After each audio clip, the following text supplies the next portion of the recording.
Bonjour tout le monde et bienvenue à Sef Talk, mon balado mensuel. Je suis Séverine Tamborero, entraîneur professionnel de tennis, auteur et personne créative.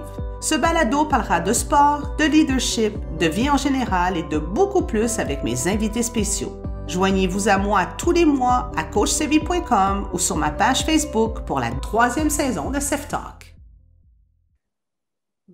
Bonjour tout le monde, c'est parti, 3e saison de Sef Talk. Écoutez, je reçois quelqu'un que j'achale depuis 3 mois, 4 mois. Je suis très contente qu'il soit là pour la saison, le début de la saison 3. Et ce qu'il ne sait pas, c'est que quand j'étais plus jeune, et oui, j'étais plus jeune, j'ai eu ma première commandite avec une raquette Fisher.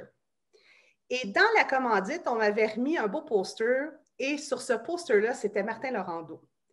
Et pour moi, c'était super impressionnant de savoir que je jouais avec la même raquette que Martin. Et maintenant, c'est encore plus impressionnant de savoir que ça fait plusieurs années qu'on est confrères et consoeurs de travail. Alors, il n'y a pas beaucoup de choses à dire pour le présenter, mais aujourd'hui, on reçoit Martin Laurando à Sef Talk. Martin, merci d'être là. Bien, merci, Serge. Puis si tu veux te remémorer ce poster-là, je l'ai affiché dans mon bureau. Ça que tu viens de le voir. Non! Ah, ben écoute, c'est... Oui, je l'ai trouvé dans le sous-sol de chez mes parents là, quand il y avait besoin d'espace. Puis ils m'ont dit hey, viens chercher tes cochonneries. Puis là, je suis allé, puis j'ai trouvé ce vestige qui est un classique là, des années 80. Là, c'est, la coupe de cheveux est vraiment impressionnante. Ben écoute, c'est certain que je vais aller revoir ça. Ça va me rappeler mes propres souvenirs à moi. Écoute, Martin, tu as fait tellement de choses, mais ça serait intéressant pour les gens, puis même pour moi, savoir comment le tennis est rentré dans ta vie. Oui, c'est un parcours assez inusité parce que moi, j'étais un maniaque de sport, tout sport confondu. Fait que je jouais pour les équipes de Ville-Mont-Royal. J'ai grandi à Ville-Mont-Royal, puis je jouais au hockey, au soccer, au football, au baseball.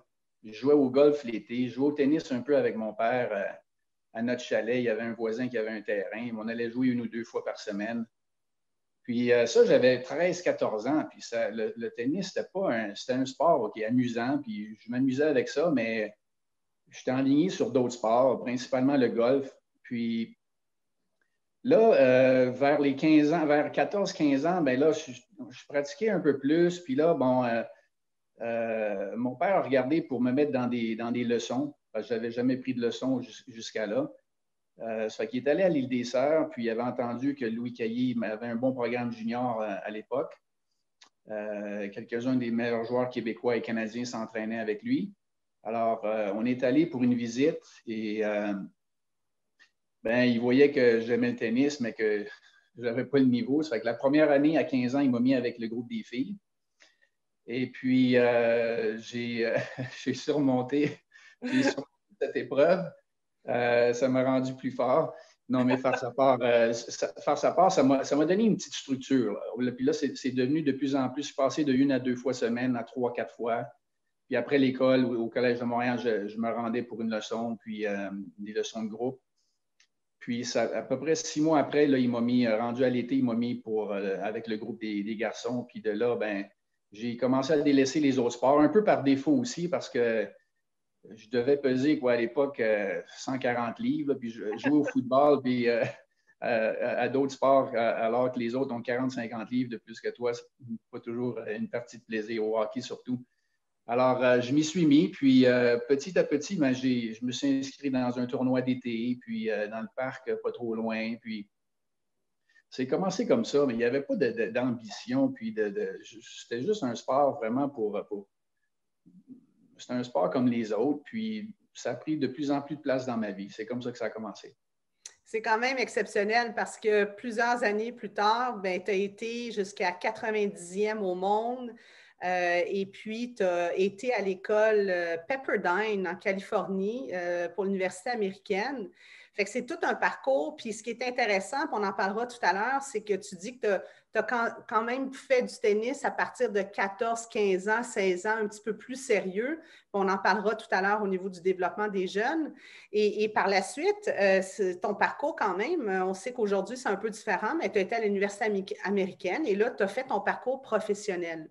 ce changement-là de l'université à aller au niveau professionnel, comment toi, tu as reçu ça comme joueur, de partir à l'aventure, puis de partir surtout à voyager, parce qu'on sait qu'autant comme entraîneur que joueur, le voyage, c'est partie intégrante de notre travail.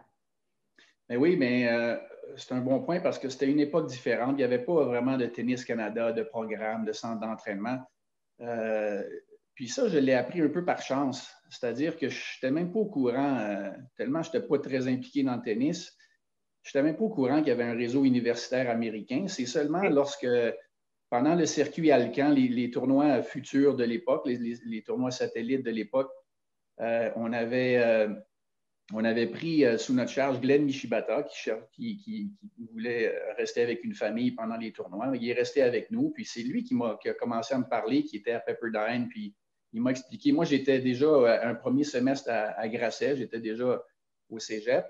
Incroyable. Et puis, c'est comme, tu vois comment j'étais en retard dans le processus. Non, mais c'est un parcours J'avais incroyable. aucune Glenn idée que ça Michibata, joueur de existait. double extraordinaire que le Canada a eu aussi avec Ben oui, il a été quand même 46e mondial, je pense, en simple.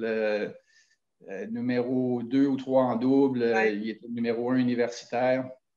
Donc, un grand joueur là, qui a vraiment été un de mes idoles puis qui m'a montré le chemin, la voie. Lui, tout ce qu'il a fait, c'est qu'il a appelé le coach. Il a dit, hey, je reste chez quelqu'un, puis il cherche à aller à l'université. Il est intéressé. Est-ce qu'il y a de la place? Le coach, il dit, mais non, Alan Fox, d'ailleurs, un très grand coach.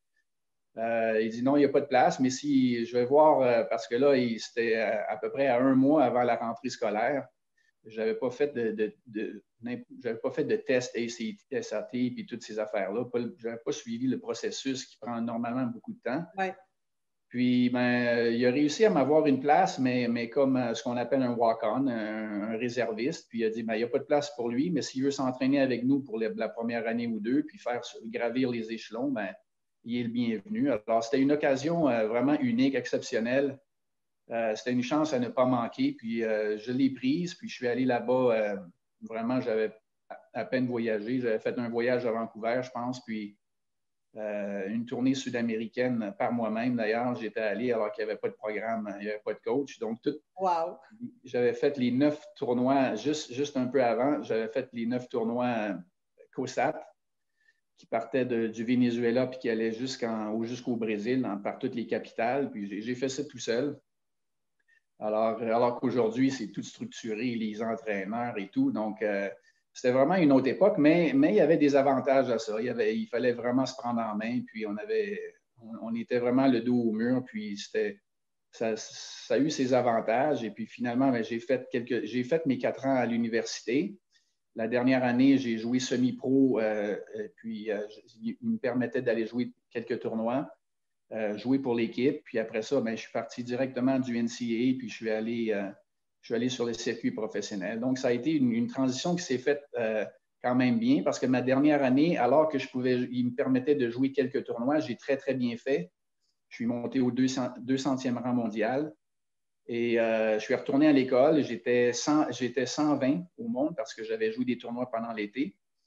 Alors, je voulais continuer quand même à aller chercher mon diplôme, puis aussi finir mes 4 ans pour le coach qui m'avait aidé, qui avait tout fait dans ses moyens pour me permettre de jouer professionnel un jour. Je lui devais de jouer ma dernière année alors qu'on avait une chance vraiment de gagner. On avait gagné d'ailleurs le championnat intérieur, puis on a fait finale championnat extérieur. Donc, ça a été une très belle année, mais je suis retourné, malgré que j'étais 120e mondial, je suis retourné jouer ma dernière saison. Et après, je suis allé directement de là, puis j'ai joué Roland Garros, Queens, Wimbledon, puis tous les tournois, parce que 120e à ce moment-là, ça me permettait de rentrer dans ces tournois-là. Donc, ça a été une transition, puis un parcours qui s'est fait par rétrospective un peu, disons, naturellement, mais j'ai gravi les étapes au fur et à mesure qu'elles se présentaient. Puis ça t'a offert beaucoup, comme tu dis, de points positifs, l'autonomie, d'organiser tes choses aussi. Puis on sait qu'on est dans une autre génération aujourd'hui, même dans tous les sports. Tu parles de Wimbledon, Roland-Garros, US Open, tu les as tous faits, les grands chelems. On a l'Australie qui s'en vient bientôt. quel est un de tes meilleurs souvenirs en tant que joueur au niveau professionnel ou même au niveau universitaire? Est-ce que tu as une mémoire ou quelque chose qui est un pays que tu es allé voir, que le tennis t'a amené, que tu peux partager avec nous? Ben, ça a été mon premier Wimbledon parce que tu veux pas, quand tu t'entraînes puis tu fais beaucoup de sacrifices, ton rêve, c'est de jouer Wimbledon un jour. Euh, et puis, peut-être le gagner, mais au moins, on va commencer par le jouer. Puis, ça a été un grand moment pour moi parce que tout s'était fait quand même assez rapidement. Là. Quand on parlait tout à l'heure qu'à 15 ans, j'étais avec un groupe de filles, puis à 22 ans, j'étais à Wimbledon. Donc, ça s'est fait quand même assez rapidement avec la difficulté du sport. Et puis, ben, ça a été un beau moment parce que c'était un rêve qui se réalisait. Puis, ma famille est venue, on a partagé ces moments-là. Puis, à ce moment-là, tu te dis, ben, c'est peut-être le seul et dernier que je joue. Ça fait que je m'imbibais dans l'expérience. Puis, la mecque du tennis, vraiment, là, qui est la beauté des lieux, du gazon, puis c'est là que ça se passe. L'histoire derrière ce tournoi-là. Il y a des beaux tournois à travers la planète, mais celui-là, pour moi, il était particulier. Alors, pour moi, c'est peut-être l'image la plus puissante là, quand je regarde derrière. Mais tout un parcours comme joueur et puis on sait très bien aussi le succès que tu as eu et que tu continues d'avoir maintenant en tant qu'entraîneur. Il ne faut pas passer à côté que tu as été, si je ne me trompe pas, 13 ans capitaine de la Coupe Davis. Tu as représenté le Canada à plusieurs reprises. Est-ce que la transition de joueur à entraîneur, parce que souvent, les gens pensent que c'est un automatisme, hein? On pense à notre après-carrière, on se dit, ah, ben quand on est athlète, on s'en va coach, et on a deux extrêmes. On en a qui disent, non, non, non, moi, quand je finis ma carrière sportive professionnelle, je ne suis pas dans le coaching. Et il y en a qui font comme, c'est une transition qui est naturelle, qui se fait. De quel côté tu te retrouves, toi? Ben, ça a été naturel pour moi dans la mesure où, même quand je jouais dans mes 4-5 dernières années, même, j'étais convaincu que j'allais devenir entraîneur parce que la passion pour mon sport était si grande que je ne me voyais pas faire d'autres choses. Et puis aussi, on était très peu de joueurs à l'époque, donc je voyais que mes collègues n'étaient pas intéressés par ça, les joueurs de l'époque, Grant Connell, Glenn Nishibata, Chris Pridham, Andrew Schneider, ils avaient en tête d'autres carrières, puis j'ai comme eu un sentiment de responsabilité à quelque part de retransmettre ce que notre génération avait acquis sur notre passage, et puis de retransmettre, puis d'aider les autres joueurs à faire cette transition-là chez les professionnels, parce que c'est quand même pas évident. Là. On voit dans les journaux, puis on voit la télé, là, puis on pense que c'est toute une vie de limousine, puis d'avion privé et tout. Puis c'est totalement loin de ça, surtout les premières années. Puis c'est un parcours très particulier. Puis ça, je me voyais faire ça.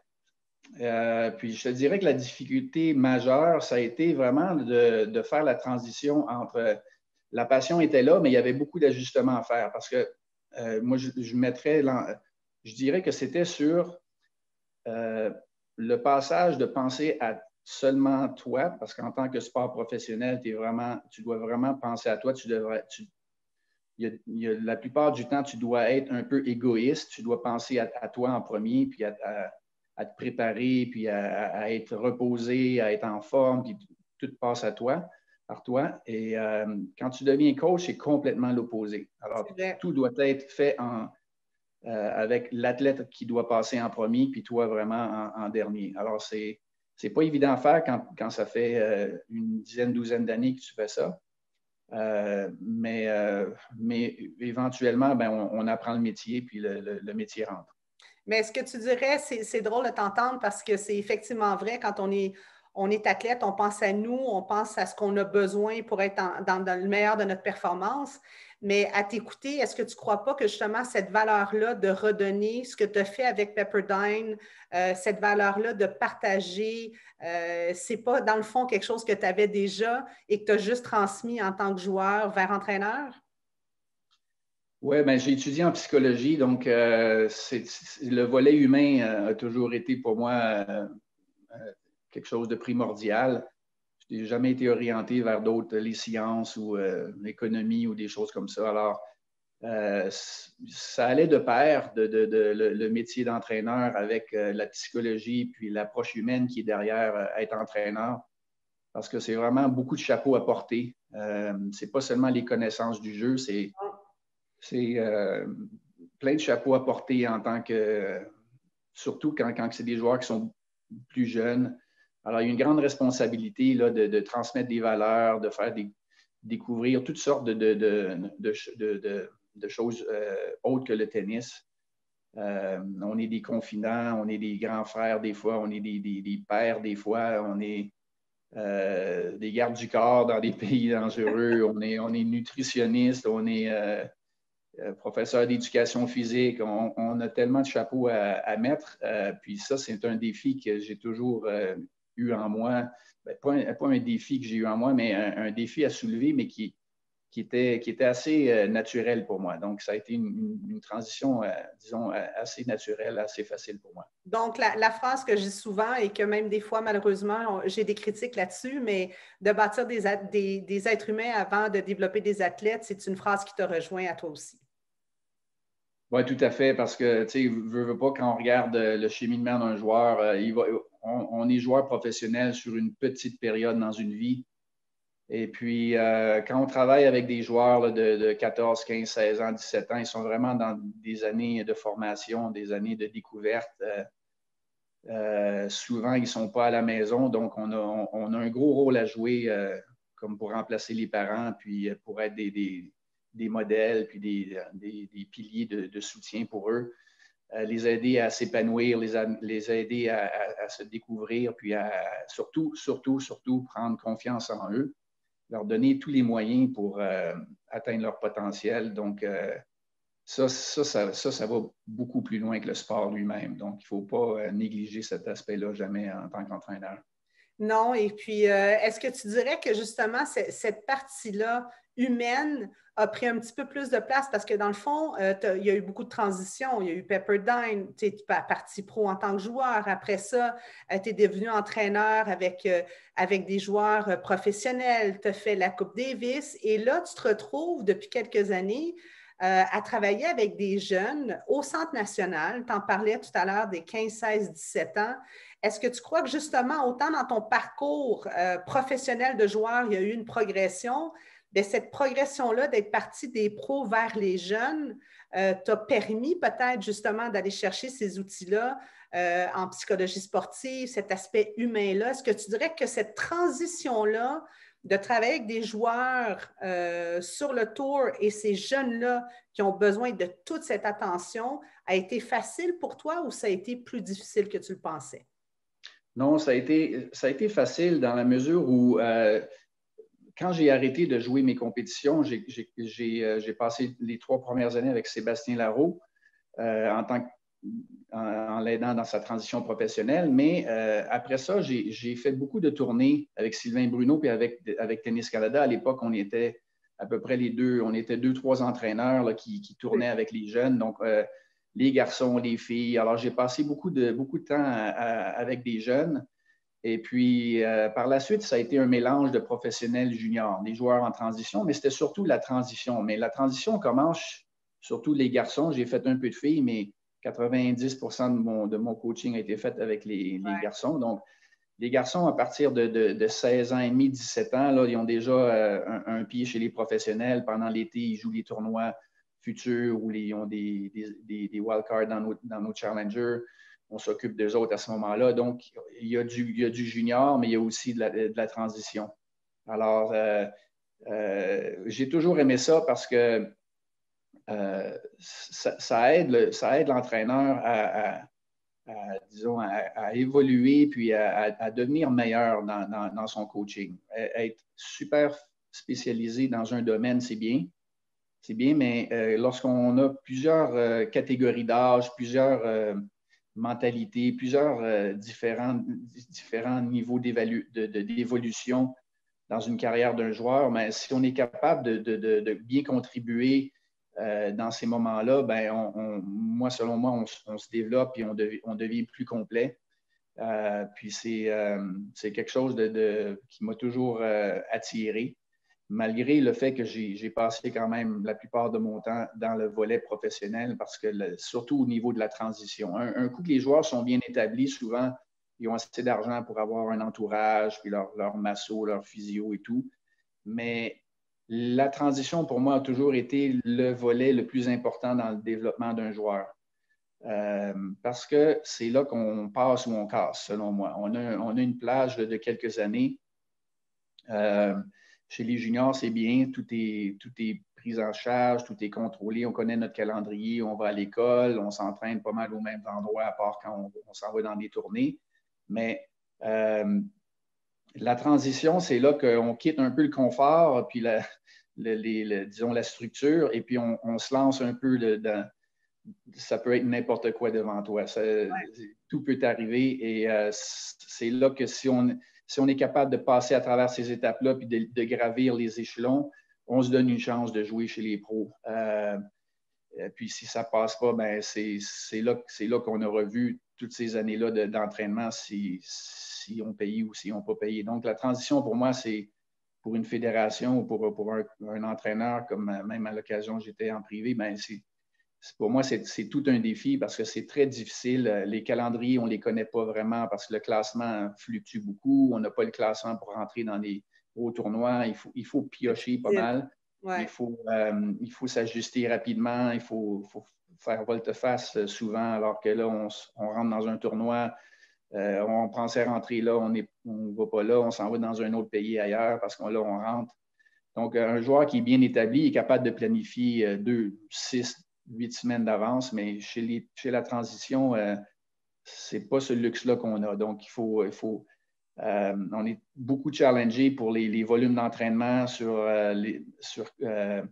disons, les plages d'entraînement versus les tournois qu'on doit jouer parce qu'on n'a pas le luxe de se reposer sur un horaire fixe. Ouais. Ah ouais, c'est plus difficile, c'est plus. Et aussi à dire aux parents, hein, c'est l'investissement monétaire, l'investissement en temps. Tu parlais d'entourage tout à l'heure, c'est effectivement la chose qui n'est pas très facile à faire. Maintenant, écoute, on a parlé de Martin Laurando, le joueur, l'entraîneur. On va peut-être parler de Martin Laurando, l'homme derrière la raquette. Écoute, je sais que tu en as parlé tout à l'heure, tu es un gars de famille, vous êtes très près. Je sais que récemment, malheureusement, la vie a enlevé ton père, qui était un grand communicateur aussi, malgré qu'il était médecin en cardiologie. Il a voyagé beaucoup, il a été enseignant aussi dans son domaine. Simon, qui t'a regardé de bas, qui est plus jeune pour vous faire une carrière aussi comme entraîneur en tennis et que je côtoie qui est super. Et Hélène, ta sœur, qui est nutritionniste, auteure. Elle n'a pas besoin de présentation, elle non plus. Elle a fait tellement de choses. Elle continue d'être impliquée dans sa passion qui est la nutrition.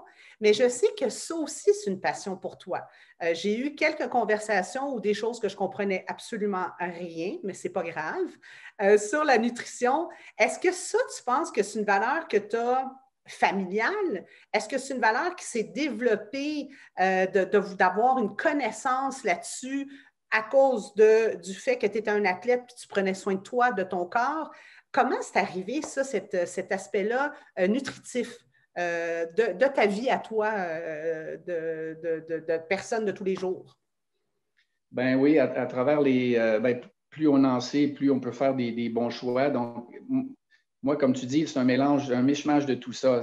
Ma mère a toujours bien aimé, super bien cuisiner. Ma sœur est allée en nutrition après ça, donc elle me donnait des conseils qu'elle apprenait au fil du temps.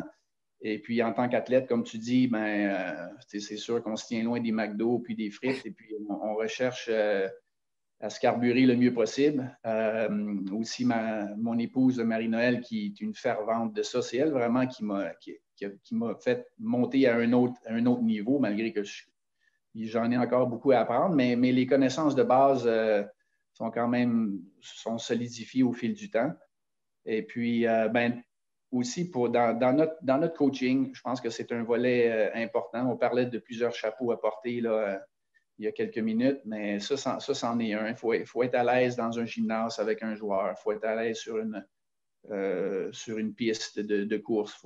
Il faut être à l'aise avec les notions de voyage, avec la logistique de voyage, avec quoi travailler, les forces, les faiblesses, comment bien se nourrir, comment éviter les blessures, comment récupérer de blessures. Alors, ça fait partie du bagage à transmettre à son joueur, puis c'est un volet qui est devenu de plus en plus important. Là. Au début, moi, je me souviens, mon premier Wimbledon, d'ailleurs, ma sœur était venue, ma sœur Hélène, elle était venue, elle était scandalisée. Elle avait même écrit une lettre. Non. All England Tennis Club, Croquet Tennis Club, oui, elle avait écrit une lettre que ça n'avait pas de bon sens ce qui servait. Il servait des gigots d'agneau, il servait des meat pies, tout ce qu'il y a de plus lourd avant un match ça prend 6 heures à digérer. Alors, là, je ne sais pas si ça a fait effet, mais là, quand on va à Wimbledon de ce temps-là, on voit les bars à salade, on voit tous les chefs qui font des menus de toutes sortes, spécialisés. Donc, ça a évolué beaucoup à tous les niveaux, le tennis. Puis, moi, quand je regarde, ça me fait sourire beaucoup, là, l'époque où nous, on jouait, puis l'époque d'aujourd'hui, la progression, puis les connaissances qui sont mises en place. C'est vraiment incroyable. Ah oui, c'est très différent. Puis je pense que Hélène, je veux dire, même dans le milieu ici au Québec, dans le milieu de la nutrition, je veux dire, elle a été précurseur sur plein de plans. Quel conseil, s'il y avait un conseil, là, les parents, les entraîneurs, même les athlètes qui vont écouter, si tu as un conseil qu'il faudrait prendre au niveau de la nutrition, ça serait lequel? Bien, pour moi, les jeunes, ce qui est important, c'est qu'ils se nourrissent à travers la journée parce qu'ils sont en croissance. Ils peuvent partir le matin pour l'école. Normalement, ils se dépêchent à déjeuner.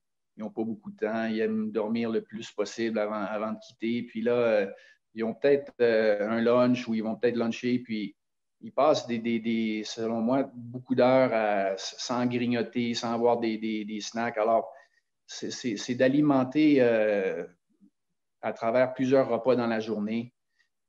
Puis surtout quand on fait de l'exercice, comme les athlètes qui s'entraînent, les athlètes de haut niveau qui s'entraînent, bien, il faut éviter d'avoir des plages où ils sont 2, 3, 4 heures sans vraiment manger. Okay.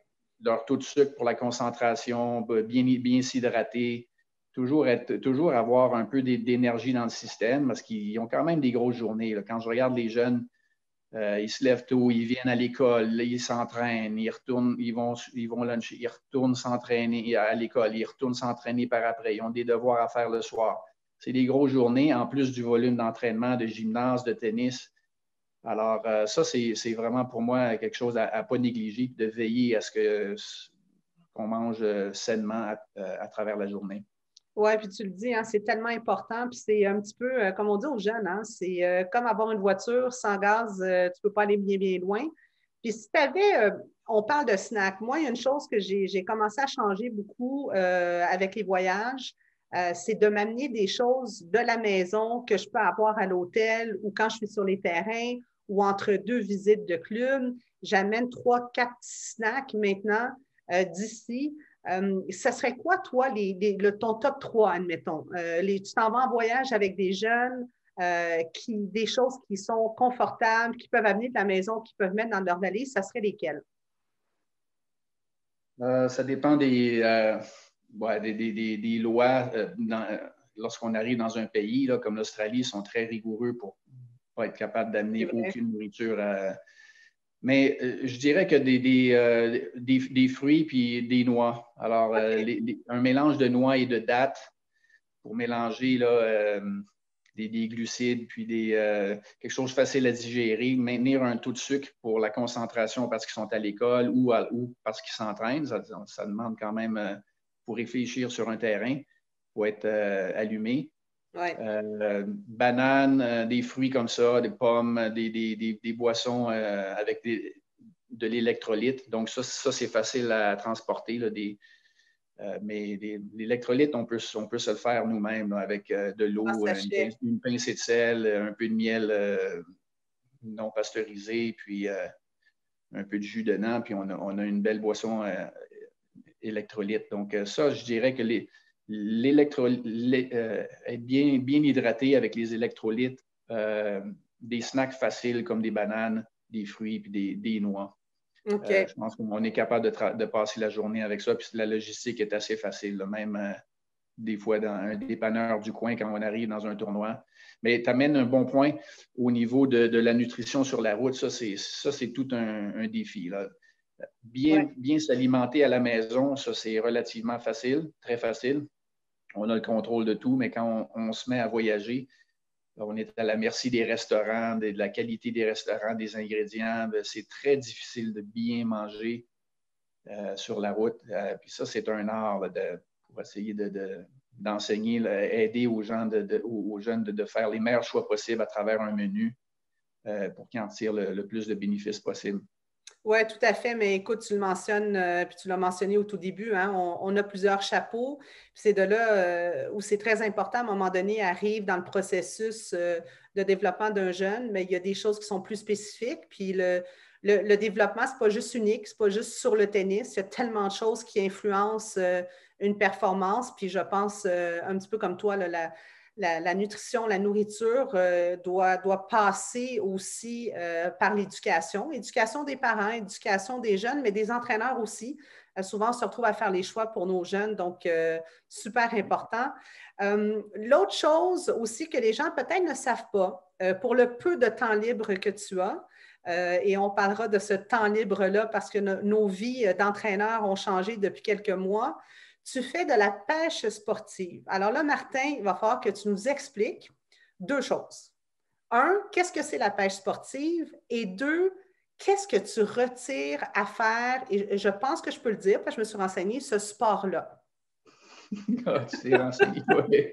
OK. Je voulais faire attention, là. Je ne voulais pas qu'il n'y ait aucun poisson, aucun pêcheur qui allait nous écouter là, soit offusqué. Donc, je sais que c'est un sport. Ben, la pêche sportive, c'est pour faire une différenciation de la pêche commerciale. La pêche, c'est de la pêche là, lorsqu'on pêche en bateau ou à gué ou dans un lac ou dans une rivière. C'est la pêche personnalisée versus une pêche commerciale. Mais oui, je suis un fervent de la pêche à la mouche. J'ai grandi sur le bord d'un lac avec mes parents avaient un chalet dans la Naudière. Puis j'ai commencé ma piqûre là, puis graduellement, ça s'est transféré à une spécialité, disons la pêche à la mouche. Puis le plaisir que j'en dérive, c'est cette connexion avec la nature. Le tennis, c'est super, mais ça nous amène à voyager, les aéroports, les villes, le béton, les métropoles, puis beaucoup de gens sur les sites de tournois. Puis c'est un moment pour moi de me recueillir, puis de reconnecter avec la nature, de ralentir les choses un peu, puis de songer vraiment. Au début, c'est sûr que j'étais toujours en quête de poissons, mais avec un peu de sagesse, c'est vraiment l'expérience de prendre le temps de faire d'autres choses, puis de rentrer dans une rivière avec des bottes, puis de sentir l'eau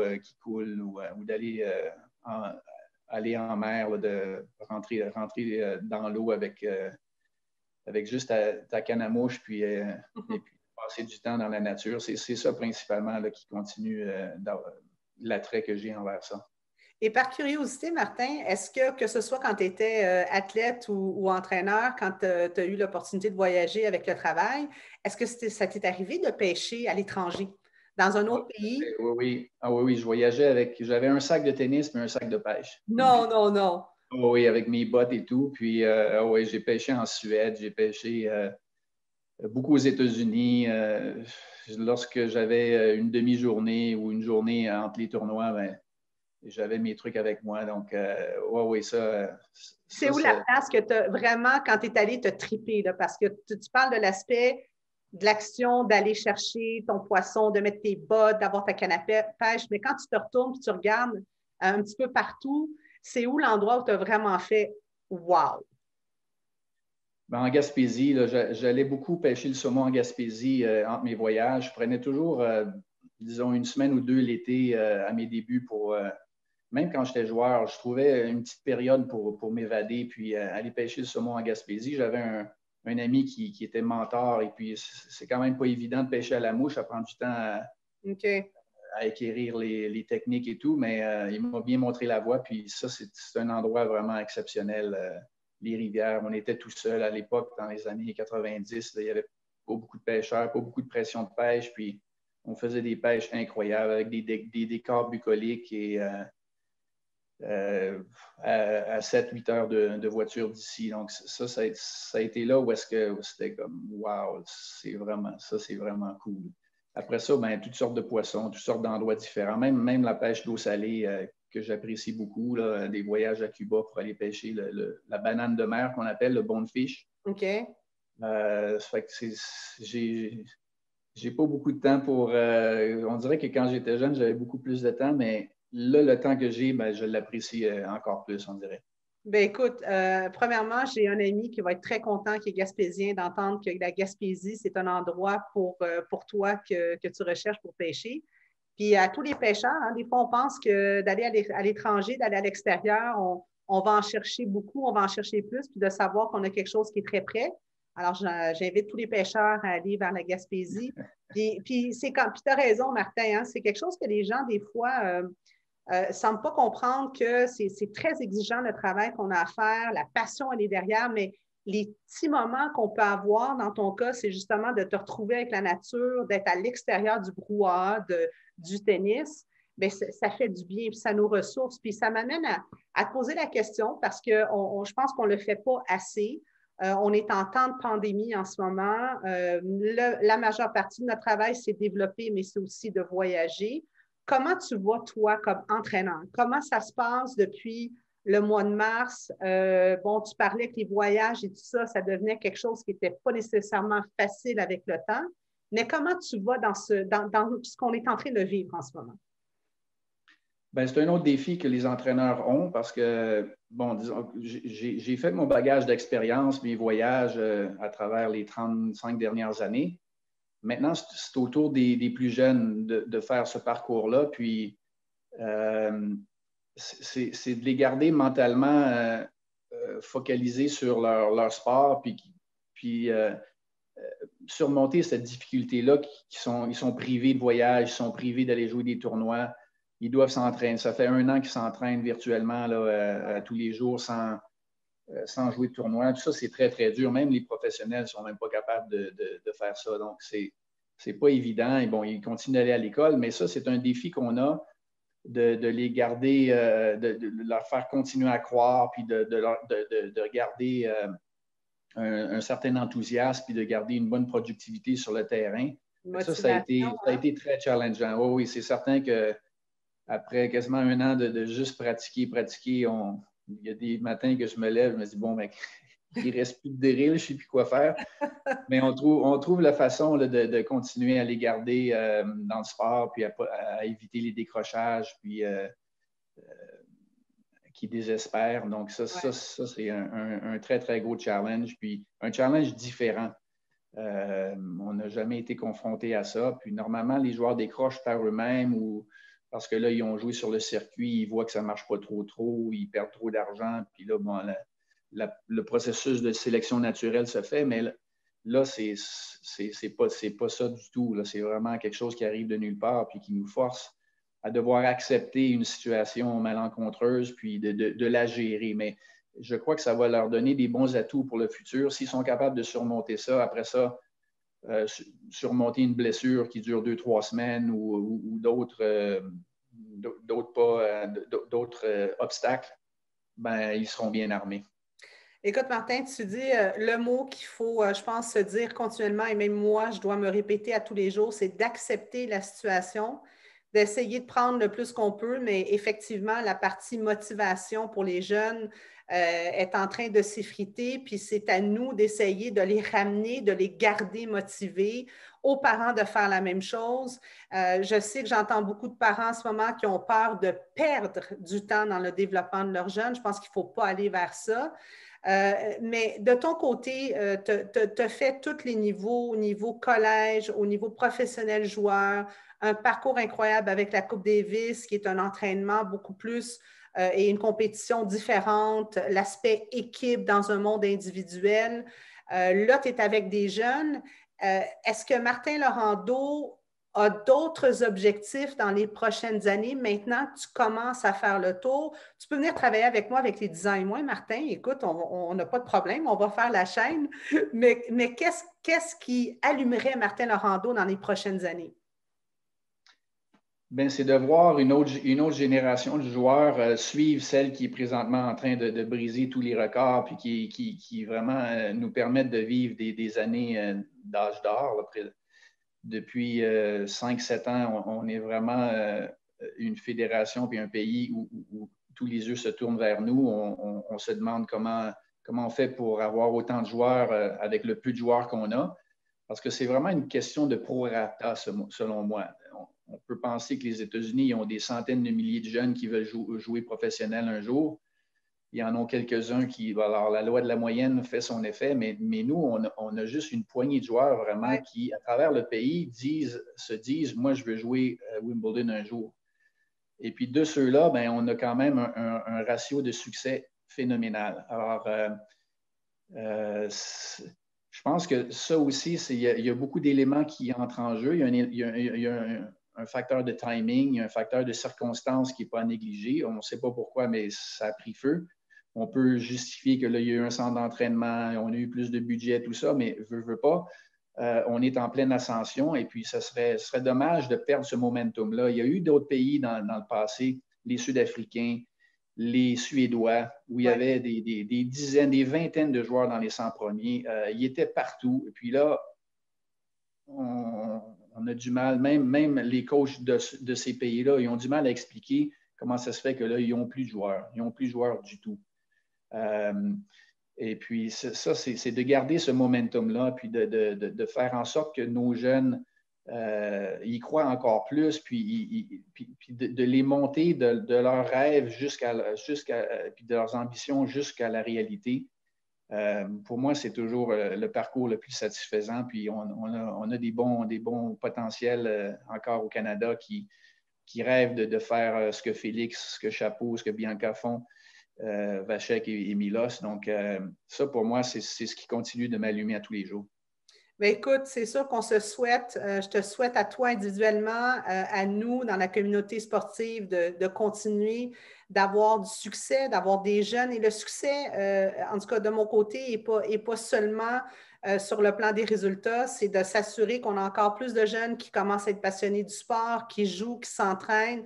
Tant mieux au niveau de la compétition. On s'en va dans une année ou 2 ou 3 dans le sport en général. Je ne pense même pas juste au tennis, qui va être un grand défi pour les jeunes.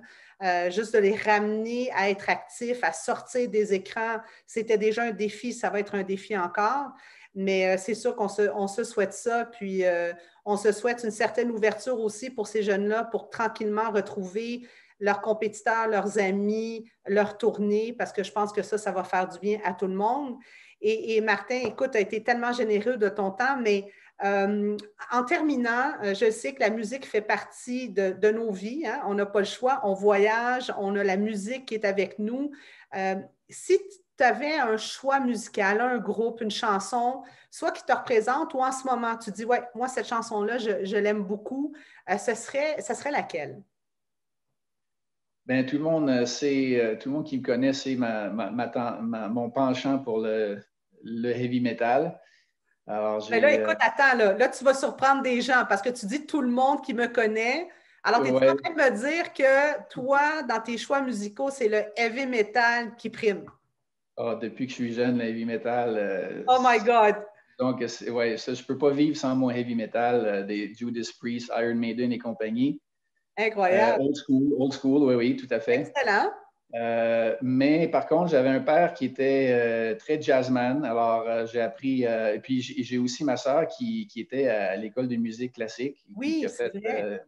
oui, qui a fait un beau parcours de piano musical, des concerts et tout. Donc, j'étais un peu un mismatch de tout. Moins le disco, disons. Mais non, mais si j'ai à faire un voyage d'auto, puis que je vais être sur la route pendant plusieurs heures, c'est sûr que ça me prend ma musique heavy metal, mais je te dirais qu'être sur une île déserte puis que j'ai juste une toune à rejouer, puis à rejouer, puis à rejouer, ça serait une que mon père affectionnait beaucoup de Chuck Mangione, ça s'appelle Manant des Carnivals. Manant des Carnivals. Intéressant. Manant des Carnivals. Manant des Carnivals, oui. Manant des Carnivals. C'est une toune de jazz qui me rappelle des souvenirs quand j'étais plus jeune, puis que mon père revenait de travailler, puis les week-ends, il mettait son jazz, puis on soupait autour d'un feu, puis il jouait cette chanson-là. Il l'a jouée 10 000 fois. Donc, pour moi, c'est une... Ouais, ça va me chercher beaucoup, cette chanson-là. Mais en général, ouais, il n'y a rien va m'empêcher d'écouter mon Judas Priest. Alors, j'anticipe quand même pas que tu écoutes dans tes oreilles du heavy metal pendant que tu es à la pêche. Ça, c'est impossible. Non, c'est ça, un peu la dichotomie avec moi. Je suis assez calme et réservé. Mais ouais, c'est ma façon de lâcher lousse, disons. Ah ben c'est super. Écoute, Martin, ce fut un plaisir. Puis malgré toutes les années que je te connais, j'ai appris plein de belles choses, dont maintenant que si je veux te faire plaisir, je vais te mettre une petite chanson heavy metal la prochaine fois qu'on se croise au bureau. Écoute, je te souhaite encore une fois, je souhaite la santé, du succès. Je nous souhaite encore une fois d'être capable de continuer à faire notre passion, à continuer de nourrir nos jeunes en tant qu'êtres humains avant comme joueurs de tennis. Et puis, j'ai bien hâte de te retrouver sur les terrains avec nos jeunes next-gen, comme on aime les appeler. Super. Merci pour ton temps et cette entrevue. Et puis, je te ferai écouter une tune ou deux qui va peut-être changer ta vie. Parfait. J'ai bien hâte à ça. Merci, Martin. OK, ciao. Bye. Bye, merci. Donc, voilà pour ce mois-ci. Si vous avez des questions ou des commentaires, allez sur mon site web à coachchevy.com. Au plaisir de se retrouver pour le prochain balado. Merci de faire partie de cette communauté. À la prochaine. Sevs out.